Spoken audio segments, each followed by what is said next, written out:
আসসালামু আলাইকুম সুপ্রিয় দর্শক, আমি শাকিল আর আপনারা দেখছেন বিশ্ব বাংলা কৃষি, সর্বদা কৃষকের পাশে থাকে। বন্ধুরা, গাঁদা ফুলের কাটিং থেকে চারা তৈরির সবচেয়ে সহজ পদ্ধতি আজকে আপনাদেরকে দেখাবো। বন্ধুরা, কোনো বাড়ি থেকে যদি আপনি ডাল সংগ্রহ করেন তাহলে তা থেকে চারা তৈরি করতে পারবেন খুব সহজেই এই ভিডিওটির মাধ্যমে। অবশ্যই বন্ধুরা এই ভিডিওটি শেষ পর্যন্ত দেখবেন এবং এই চ্যানেলে যদি নতুন হয়ে থাকেন তাহলে অবশ্যই চ্যানেলটি সাবস্ক্রাইব করবেন এবং পাশের নোটিফিকেশন বেলটি অন করে দেবেন। তো চলুন বন্ধুরা, শুরু করা যাক।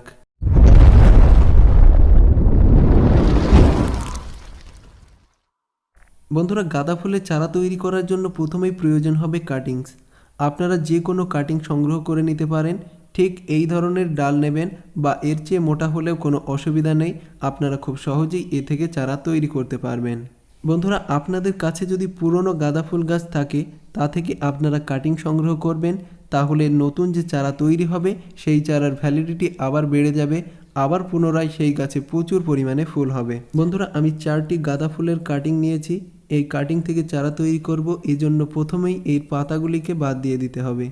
আপনারা একটা কাঁচি ব্যবহার করে এই পাতাগুলিকে ঠিক এই পদ্ধতিতে কেটে দেবেন, কিন্তু উপরের পাতাগুলি একদম কেটে দেবেন না, সামান্য পরিমাণে রেখে দিতে হবে, কারণ তা নতুন গাছে পরিণত হয়ে যাবে এবং এই পাতা ধীরে ধীরে বড় হয়ে যাবে।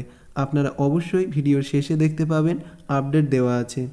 একে একে সব ডালগুলিকে আমি একই রকমভাবে কেটে নেব। আপনারাও ঠিক এই পদ্ধতি অ্যাপ্লাই করবেন এবং এটি এত পরিমাণে সহজ যে আপনারা যদি এটা ট্রাই করেন কখনোই ফেল হবেন না, 100% সাকসেস হবেন এবং এর রেজাল্টটা 10 দিনের মধ্যে আপনারা পেয়ে যাবেন। 10 দিনের মধ্যে এটা থেকে নতুন শিকড় বার হবে এবং এটা নতুন চারায় রূপান্তরিত হয়ে যাবে। বন্ধুরা, সবগুলি কাটিং আমি সাইজ মতো কেটে নিয়েছি, আপনারা অবশ্যই দেখতে পাচ্ছেন। এবার এই কাটিংগুলিকে রোপণ করতে হবে, এজন্য আমি লাল বালি ব্যবহার করছি। আপনারা যে কোনো বালি ব্যবহার করতে পারেন এই কাটিং থেকে চারা তৈরি করার জন্য। যে কোনো বালিতেই এটা শিকড় বার হবে এবং আমি একটা কাঠি দিয়ে গর্ত করে নিচ্ছি এই কাটিংগুলো রোপণ করার জন্য। এবার এই কাটিংটা জাস্ট পুঁতে দিচ্ছি। এটাতে আমি কোনো রকমের রুটিং হরমোন ব্যবহার করছি না এবং আপনারা চাইলে রুটিং হরমোন ব্যবহার করতে পারেন, তাহলে আরও দ্রুত এটা থেকে নতুন শিকড় বার হবে। বন্ধুরা, একে একে সব চারাগুলিকে আমি রোপণ করে নিচ্ছি। বন্ধুরা, এই ভিডিওটি অবশ্যই শেষ পর্যন্ত দেখবেন, আপনাদের অবশ্যই ভালো লাগবে এবং ভিডিওটি যদি ভালো লাগে তাহলে অবশ্যই লাইক করবেন এবং এই চ্যানেলে যদি নতুন হয়ে থাকেন তাহলে অবশ্যই চ্যানেলটি সাবস্ক্রাইব করবেন এবং পাশের নোটিফিকেশন বেলটি অন করে দেবেন। বন্ধুরা, এই কাটিংগুলি রোপণ করা হয়ে গেছে। এর 5 দিন পরে দেখতে পাচ্ছেন কাটিংগুলি অনেকটাই বড় হয়ে গেছে এবং নতুন নতুন পাতা ছেড়েছে। এখানে 3টি কাটিং আছে, আরেকটি কাটিং এখান থেকে উধাও হয়ে গেছে, যেটা আমি বুঝতে পারিনি কোথায় গেছে। বন্ধুরা, এই কাটিং আমি 10 দিন পরে উঠাবো এবং অবশ্যই আপনারা এর রেজাল্টটা দেখতে পাবেন। আগে অবশ্যই আপনারা দেখেছেন এবং এটা কিভাবে রোপণ করতে হবে সেটাও দেখতে পাবেন। বন্ধুরা, এই হলো সেই কাটিং 10 দিন পর। এবার আমি এটাকে তুলে দেখাচ্ছি।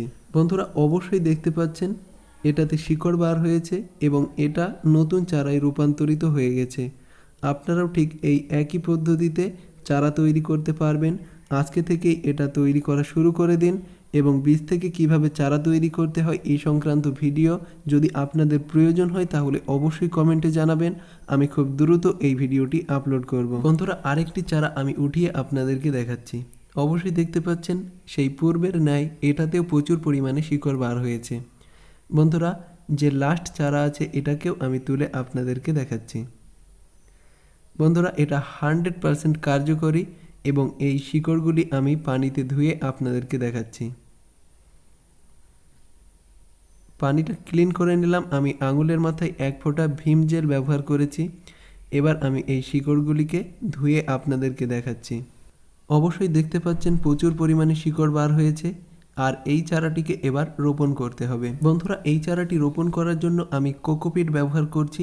সমপরিমাণ কোকোপিট অর্থাৎ 50% কোকোপিট এবং 50% জৈব সার এর একটা মিশ্রণ তৈরি করেছি এবং এর মধ্যে আমি এই চারাটি রোপণ করছি 4 ইঞ্চি টবে। আপনারা এর চেয়ে বড় টব ব্যবহার করতে পারেন। আমি আপাতত ছোট টবে এই চারাটি রোপণ করছি এবং পরবর্তীতে কেমন শিকড় ছাড়বে সেটাও আমি আপনাদেরকে দেখিয়ে দেব, অবশ্যই আপডেট সহ। বন্ধুরা, আশা করি এই ভিডিওটি আপনাদের ভালো লেগেছে। ভিডিওটি যদি ভালো লাগে তাহলে অবশ্যই লাইক করবেন এবং এই চ্যানেলে নতুন হয়ে থাকলে অবশ্যই চ্যানেলটি সাবস্ক্রাইব করবেন এবং পাশের নোটিফিকেশন বেলটি অন করে দেবেন। ধৈর্য ধরে ভিডিওটি শেষ পর্যন্ত দেখার জন্য আপনাকে অসংখ্য ধন্যবাদ। আবারও দেখা হবে পরবর্তী নতুন ভিডিওতে। থ্যাঙ্কস ফর ওয়াচিং বিশ্ব বাংলা কৃষি।